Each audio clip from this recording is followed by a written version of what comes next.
everyone, welcome back to Spiritual Essence. And as I said in the video where I was talking about my belief on the devil and hell, that I have chosen my own version of heaven. Or it may have been in the God in Heaven video, but anyway. So, it is my belief that what we believe is on the other side waiting for us, in terms of where our final resting place in the afterlife will be. It's all dependent on us. We can influence what we see. Create our own version of a heaven, shall we say. And back when I was working on my own spiritual religion called the Shinuan Path,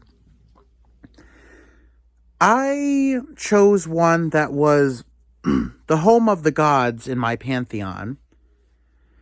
And I wanted to explain that because if other people are of this belief too, maybe they can get some ideas, some inspiration.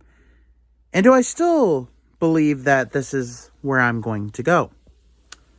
And, I'm just going to talk about it. So, the area that I had in mind is a place called Cascade Bay. It is an island that has every sort of terrain known to man. It's got snowy mountain peaks. It's got summer grasslands. It has dry deserts. It has dense jungles and forests. It has lakes and rivers and waterfalls, and it's got all kinds of stuff. I got the idea from Duelist Kingdom from the first series of Yu-Gi-Oh!, where it's got every type of land imaginable. And I thought that would be a very comfy thing. And in the center of the island, there is a huge palace. And it's within this palace that all the gods live. And this whole island is in the middle of a great ocean. It doesn't take place on Earth. It's not on Earth, but it's a world like Earth. There are living beings outside the island on other lands and areas. Now, the spirits of the dead that reside on the island can interact with the gods. And humans from the outside the island can visit with dead relatives and loved ones and friends during the daytime.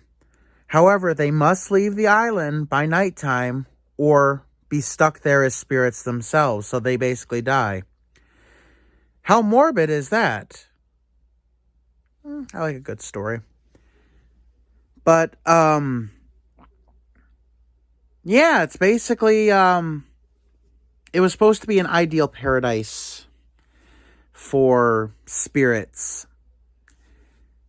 And it seemed like a place that I would love to spend, eternity with, right?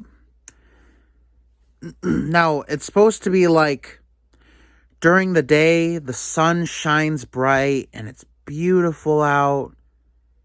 Go by the beach and, you can just, relax in the water. Don't have to worry about sharks or nothing. And just relax in the warm water. And at night, the sky has a huge moon and it's full of beautiful stars. And a really beautiful place, real idyllic. Very, very beautiful.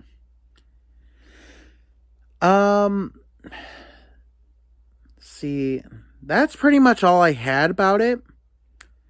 And I kind of had that set in my mind.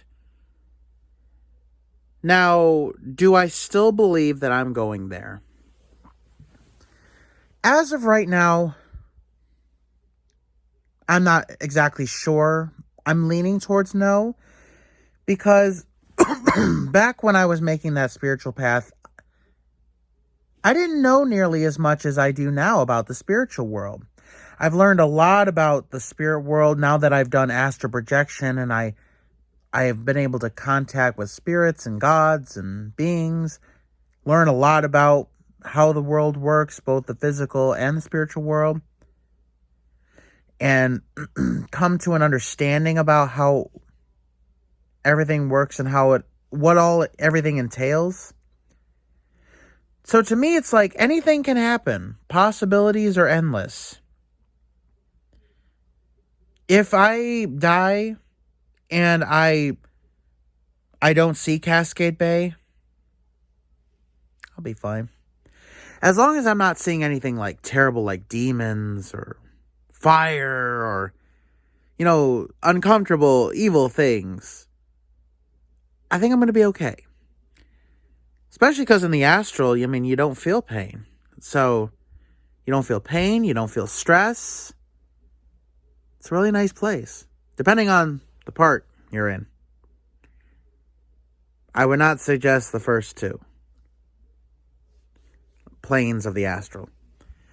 And I'm going to go through that in another video entirely. But I don't want to... I'm still young. Yeah, it's true. Any of us can go at any minute for any reason, right? But if I were to go tomorrow and I die and I go to the spirit world and I don't see Cascade Bay, I'm going to be fine. Everyone sees something different when they go on to the other side. And the reason why I know this is because there have been people who have died and come back. They've been dead for like 5 minutes and then come back. And they explain what they see, whether it's good or bad. And it all depends on who you are. So if you're a hateful person, evil person, don't really give a shit about no one, you're most likely not going to see a good thing on the other side, if you see anything at all. Meanwhile, the people who actually try to live their good life and, help others, and are generally good people, will most likely see something good on the other side. But I would like to know down in the comments, have any of you ever tried to picture what the afterlife would be like? Did you set one up in your mind? Something ideal? And even if you haven't, have you ever thought about what your ideal afterlife would be? Let me know down in the comments. I would love to hear from you guys. Thank you guys so much for watching. Please subscribe. Don't forget to hit the bell button so you don't miss any of my future uploads. Have a good day, everyone.